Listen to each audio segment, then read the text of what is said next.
Welcome back to What Arty Noobs with General Disturbance. This is a Grille 15 Tier 10 German tank destroyer. It's located on the south spawn of Redshire Encounter and it's under the command of yasine007. Now you might recall that Yasine sent me in a replay after I requested it where he performed incredibly well with an E50, got a whole bundle of medals on Malinovka, and I was in the Lorraine 15550 at the time. That was a good dual replay. And he sent me 4 replays featuring the Grille 15, which was the replacement for the Waffenträger Auf E100. Unfortunately, it was taken out of the game altogether, and everyone who had an E100, Waffenträger Auf E100, was given the Grille 15 in return. It's basically a Panther hull with a 15cm gun mounted on top of it. It's, well, quite powerful, but it's very weak in its armour. Okay, Waffenträger Auf here, Panzer here, puts a round into him for 727. Now these rounds will do 750 alpha, penetrating 279 with the standard rounds, and with the premium rounds it will do 334. Oh my god, he just hammer-racked to 257 for 1900 hit points. That's all of his health gone in one shot, but he's been spotted, and it's that guy who's actually focusing on him. That's the guy who proximity spotted him, the T100LT.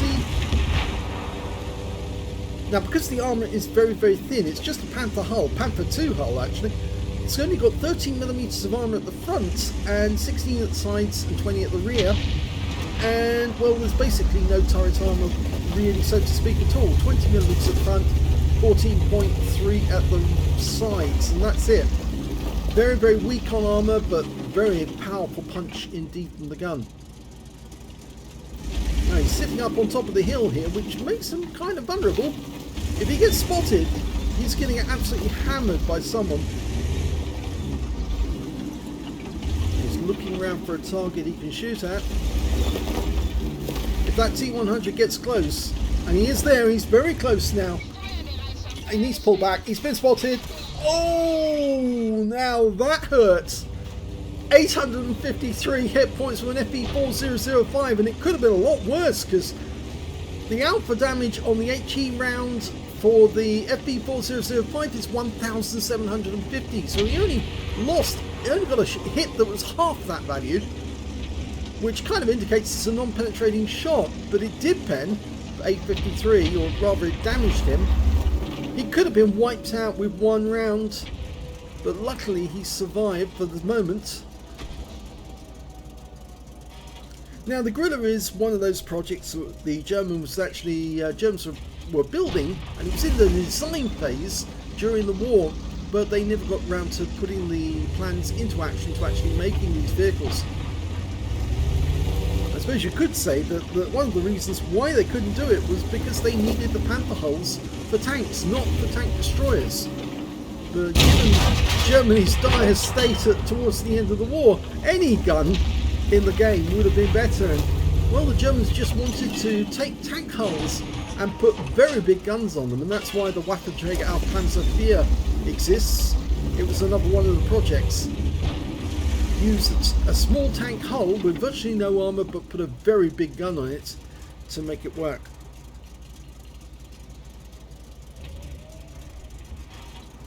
Now it does have incredible accuracy on the gun. It's a fast aiming gun as well, and one of the best and fastest aimers in the game.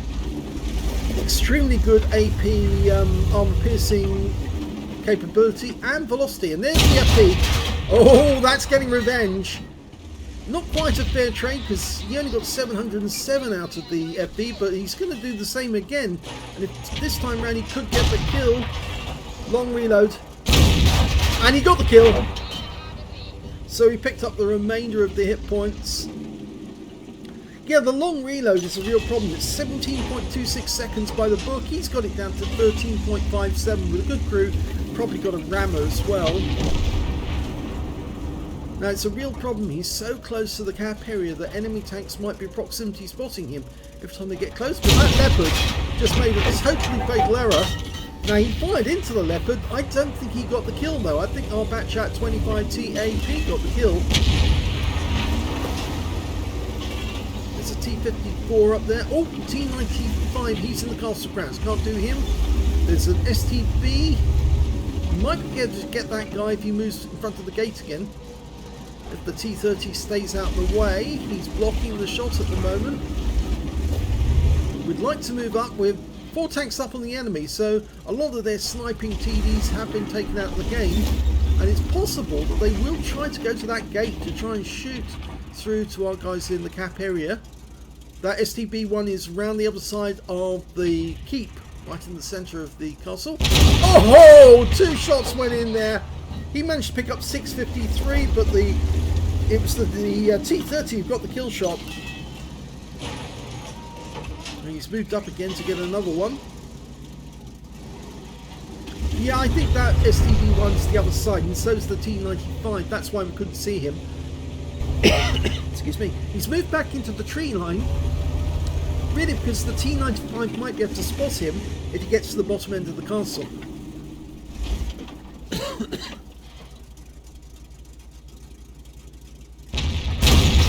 Well, he's just a fraction too late to get a shot on the STB1, and the T30 claimed him as a kill.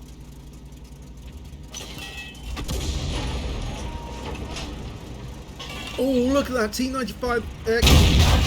Now, didn't damage him, just critical damage, rather, not penetrating. He's looking this way. Excuse me. I don't think he can see him, though.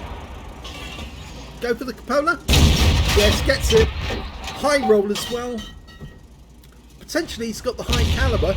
Well, he's got that courtesy of the damage he did to that 257 and the FE4005 right at the start.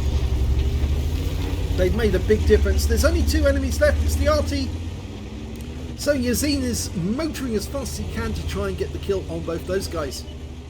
There's one of them, the M53, M55 over in the corner. And it looks like he just got hit by our teammate in the Arty. Can't see him, he's over the ridgeline, but yeah, he's gone. The other one's probably in the copse. Now he's a Conqueror gun carriage. We can't see him at the moment because the copse is protecting his view, his position. The Units is going to spot him any second, so he'll have to move lightning fast to get his aim on target so he can get the kill. Oh, he can't get the kill because the rock's in the way. And there you go, there's the last kill of the game.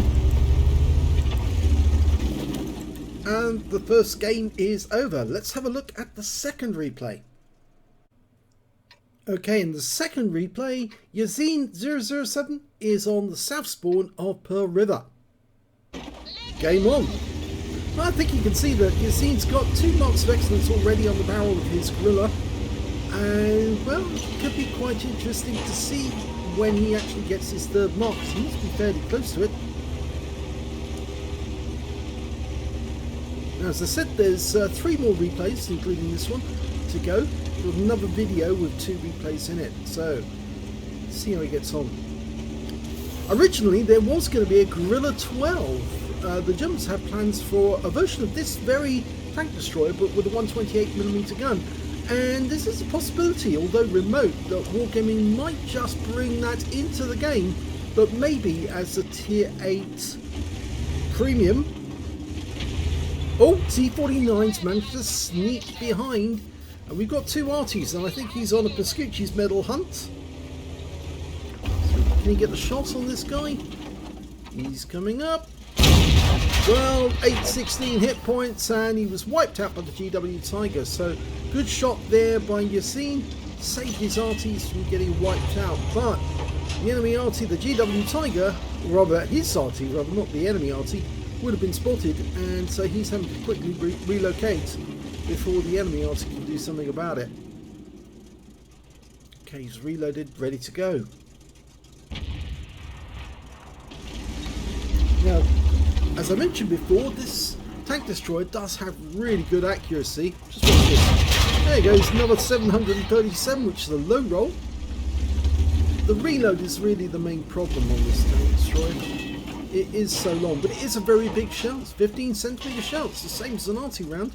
And if you had an Arty with 13.5 seconds on the reload, I think you'd be quite happy. I think you'd say, well, that's not bad. But it's not the only thing that's really great about this, because with a standard shell you do 1200 meters per second on the velocity of the shell, which means basically what you point at you shoot and you hit. It's very difficult for enemy tanks to cope with that because there's no lead or anything like that on the target. Oh, now his accuracy let him down there. He's just having a quick look round. The shell actually hit the lock face, but now he's going to do to a super conk, which shows you how deadly this thing is. Yeah, he's just pumped around him for 700 hit points, but he was seen this time, and so he has to pull back. Enemy Arty might be paying him a visit. The super conk certainly got around into him for 430 from his 120mm, and well, he fired one back. Grillers tend to be very high priority target for Arty, mainly because they've got virtually no armour, and if you can land a shell near them you tend to do a lot of damage. He hit the tracks on the super conk this time. He was seen again.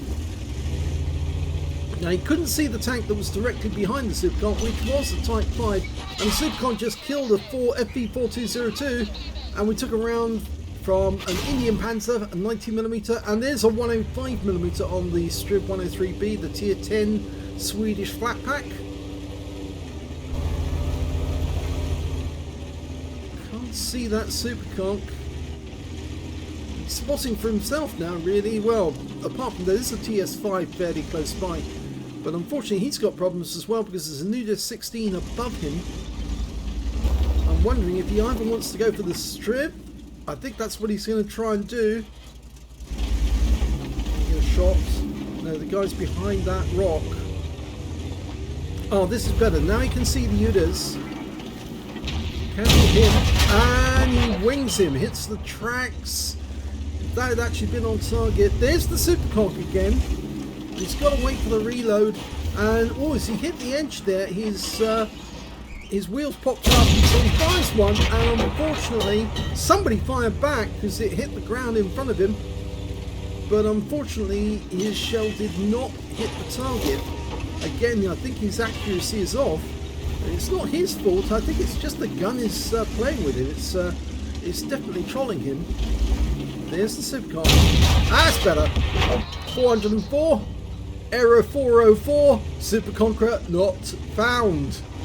Well, he's wrecked now. Centurion XM AX, sorry, it's Action 10. Here we go, here we go. He timed that one for the engine bay. Got a low roll though for 726, but he was seen. And the Unit 16 is now making, well, he's got past the cap and he's headed this direction. So maybe Yasine needs to find a good position to fend off that Udas when he arrives. Now remember, he can't turn the gun round behind him to face the other way, so he's got a problem here. He's caught in the crossfire. He either attacks the Centurion Action 10 or kills the Udas. And Udas, actually, luckily for him, went after one of the Arty, and we've lost the GW Tiger. Now the M40, M43 has gone around the corner slightly around there, so he can't be seen directly. Here we go, here we go, here we go. Yes! Kill shot, 529 is all he had left. Now he's having to turn the vehicle, but you see how badly this thing traverses. It hasn't really got a great traverse, and he's just spotted a Type 4 heavy down that lane who's firing in this direction. Now this tank does not do well to tank HE rounds fired at it, because being it's open, it means the crew are in the open as well.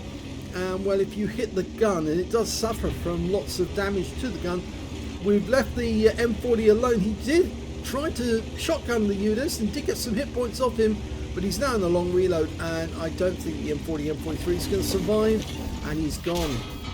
And we just took around from the Indian Panzer. Unfortunately, return fire was not that accurate. Missed it on this occasion. And that Indian Panzer might decide to come over. He has! And he's coming straight for us, and yeah, we've taken some ram damage. But the Indian Panzer really mucked up that one, because, yeah, you shouldn't try to ram and kill this tank unless you can absolutely be certain you can take him out with the ram, because if you can't, you'll get him with the gun. And there Udas goes. So the enemy now has down to 4, and it was over 5 actually at one point, but now he's got a Centurion 7-1, so he's on for a Kolobanov if he can survive, but there is one capping, and the 7-1 did take a round. It was an average roll, but he's now on reload, and the Centurion gets a shot in that ends the game. Yeah, and he's an equally good player. So unfortunately this one was a defeat. Let's have a look at the end of battle results for both games. Well, here's the end of battle results in the first game on Redshire. Yasine007 managed to get a third class tanker. He got a demolition expert because he blew apart the Object 257 with one shot. He got a fire for effect for doing more damage than the hit points for his own vehicle, and he did end up with the high caliber for dealing the most damage in the game.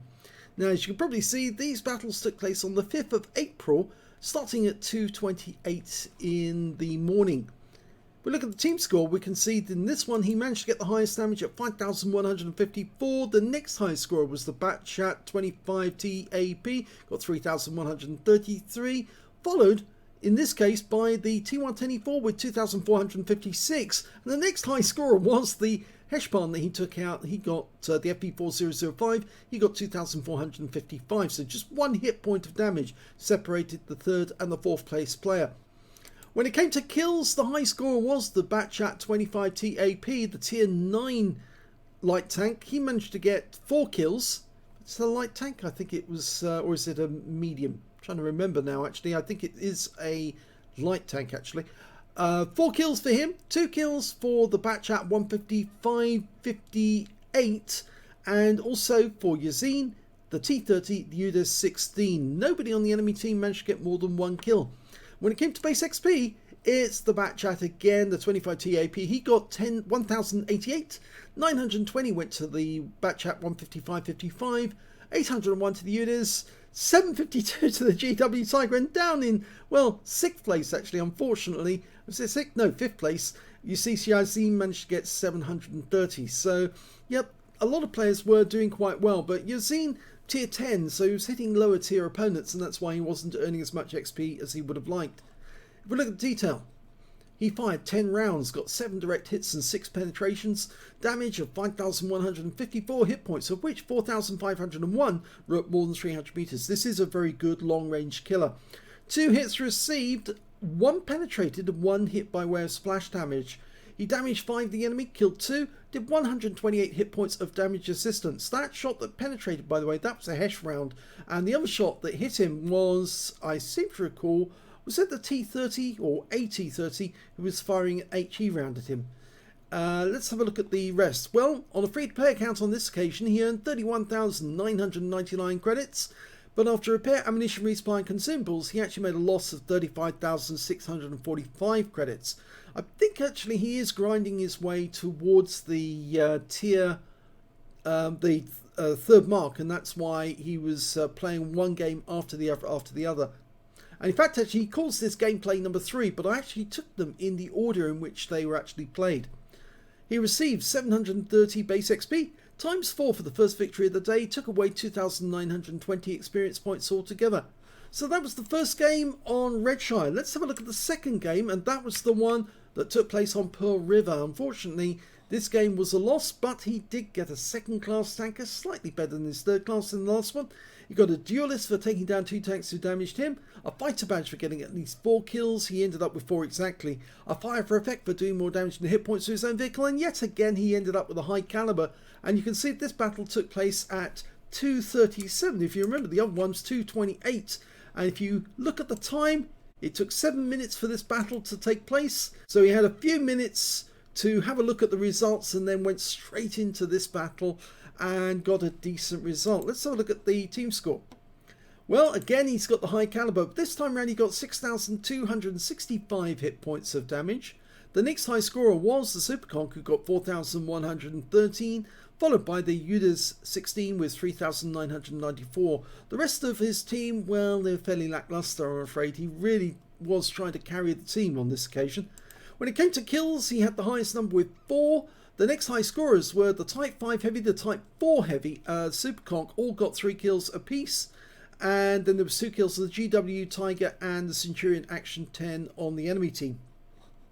When it came to base XP, it's the Udo 16 who got the best with 1035, 990 went to the Type 4 Heavy, 948 went to the Superconk, and I'm afraid, yes, Yazine's all the way down at 543, but he is the best player on his team. And, well, that's not a bad XP, considering he's top tier as well. So, yes, hitting lower tier opponents means you are going to earn less XP. He fired 17 rounds, got 14 direct hits, 10 penetrations, damage of 6,265 hit points, of which 3,262 were at more than 300 meters. He received 7 hits from the enemy in this one, 4 penetrations, 1 non-penetration, and 2 hits by way of splash damage. And he damaged 8 of the enemy, killed 4, did 134 hit points of damage assistance. On a premium, not premium, it's a free-to-play account, he earned 39,439 credits, got 40,000 from a personal mission payout.